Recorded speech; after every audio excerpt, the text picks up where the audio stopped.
Hello everyone, ছোটো মোটো mini ব্লগে তোমাদের সবাইকে ওয়েলকাম। আর আজকে কিন্তু নববর্ষের দিনকে সাদা আলুর তরকারি লুচি দিয়ে কিন্তু আমি ঘাপ করে আজকে খেয়ে নিলাম। আর ব্রেকফাস্টটা কিন্তু সেরেই ফেললাম। তারপরে দেখো, এটা কিন্তু আগের দিনের ভিডিও, মানে আগের দিনে যেহেতু গেছিলাম নববর্ষের দিন, তো কিছু পড়তে হবে তাই না গাইস? তোমরা কে কী কিনলে আর কী মানে পড়লে আমাকে কিন্তু কমেন্টে জানিও। আমি কিন্তু গেছিলাম শপিং করতে, আমি আর পিসিমণি গেছিলাম। তো যাই হোক, তারপরে দেখো এই শাড়িটা যেহেতু আমার শাশুড়ি মা দিয়েছিল, সেই জন্য যেগুলো কিনেছি সেগুলো আর পরা হয়নি।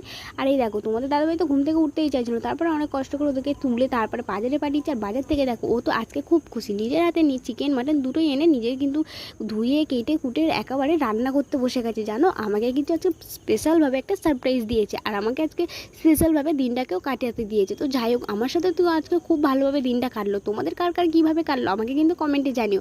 আর ও তো সারাদিন আমার জন্য এত কষ্ট করেছে বলে আমি একটু ডেকোরেশন করে ওকে খেতে দিলাম। তো যাই হোক, আজকে তো খাওয়ার পরে খাওয়া তো শেষই হচ্ছে না। তারপর স্প্রাইট খেয়ে চলে গেলাম আইসক্রিম খেতে। আজকে মিনি ব্লগটা এই পর্যন্ত। টাটা। ভালো লাগলে প্লিজ একটু লাইক